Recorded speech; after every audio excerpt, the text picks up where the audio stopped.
bayan. Isang kontrobersyal na maikling pelikula ang inilabas sa publiko na naging sanhi ng pag-aalsa ng mga kabataan sa Barangay Mapuno. Isang kontrobersyal na maikling pelikula ang inilabas sa publiko na naging sanhi ng mga kabataan sa Barangay Mapuno.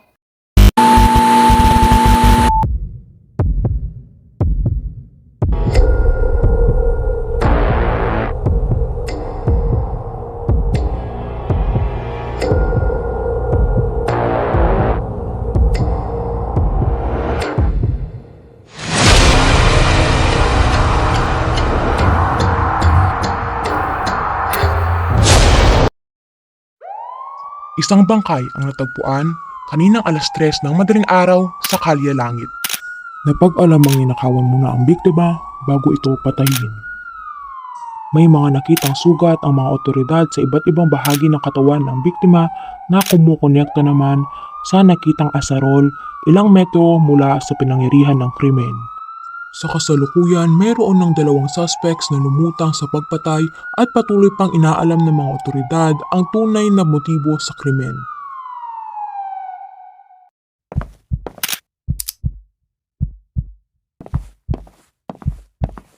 Nasaan ka noong ika-12 ng Abril mula alas 10 ng gabi hanggang alas 3 ng hating gabi? Noong mga bandang alas 10 ng gabi, nagsimula akong magsibak ng kahoy doon sa bukuran namin sa Kalye Langit. Teka, at bakit ka magsisibak ng kahoy sa gabi? Kasi sobrang mainit sa hapon o tanghali, kaya sinubukan kong magsibak sa gabi.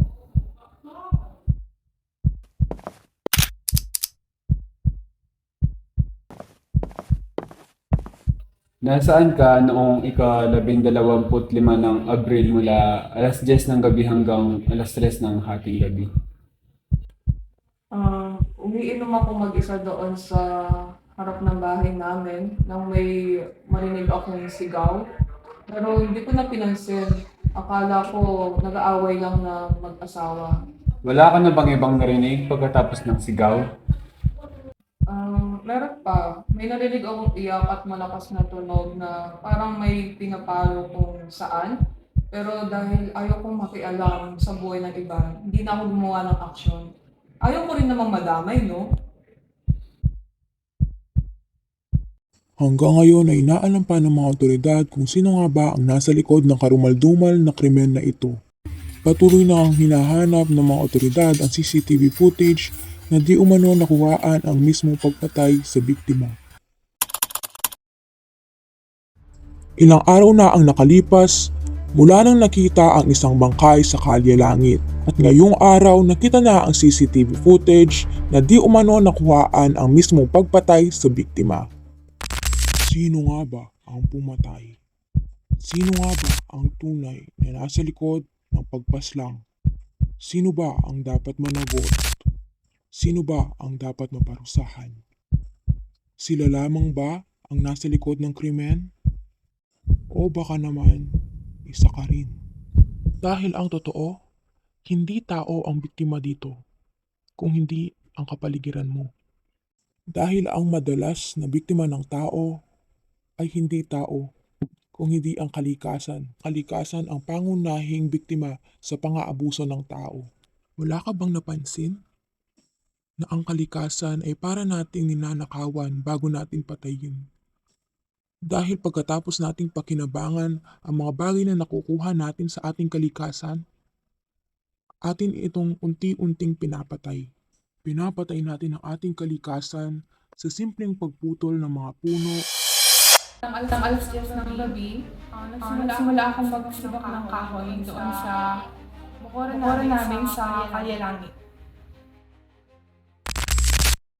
At ang hindi natin paggawa ng aksyon para masolusyonan ang mga isyong ito.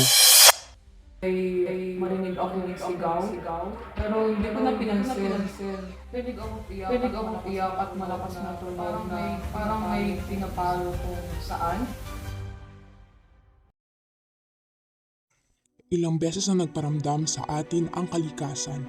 Ilang beses na itong nagpahiwatig na kailangan na nito ng tulong. Ilang henerasyon na ang bulag sa isyong ito Bilang henerasyon ngayon, patuloy pa ba tayong magbubulag-bulagan? Kailan pa ba tayo gagalaw? Kung hindi ngayon, kailan pa nating balak umaksyon? Ating ipaglaban ang mga susunod na henerasyon sa pamamagitan ng paggawa ng aksyon ngayon.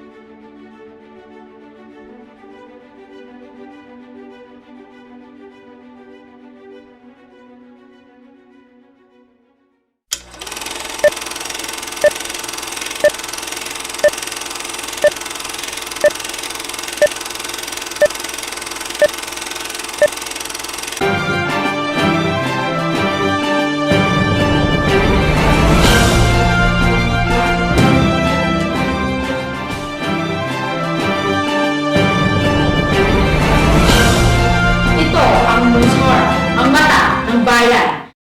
Magandang gabi, bayan. Sa ating mga komunidad, hindi na bagong isyu sa pagsusunog at pagputol ng mga puno. Ang mga gawain na ito ay nagdudulot ng malaking pinsala sa ating kalikasan. Tuwing mayroong isang puno na napuputol o isang kagubatan na sinusunog, hindi lamang ito simpleng pagkawala ng mga halaman kundi isang malubhang dagok sa ating kapaligiran. Simulan natin ang balitaan na nangyayari sa Barangay Mapuno. Kasalukuyang may nagaganap na pag-aalsa sa Barangay Mapuno. Base sa kanilang mga karatula, nais nilang gawan ng aksyon ang kasalukuyang nangungunang sanhi ng pagtaas ng temperatura, ang pagpuputol at pagsusunog ng mga puno ng mga bundok at mga gubat. Nagbabalita, Jane Caparas.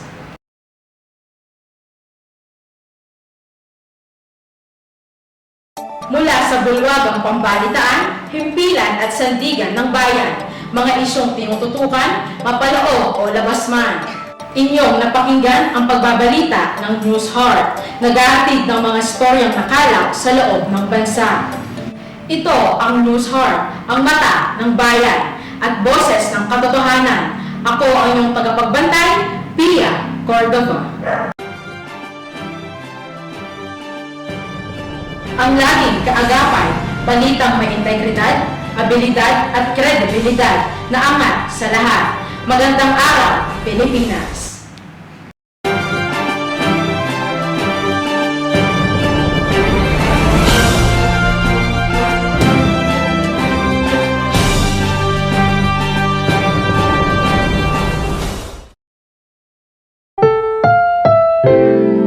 Ang susunod na programa ay rated PG. Ito ay nangangailangan ng patnubay at gabay ng magulang para sa mga batang manonood.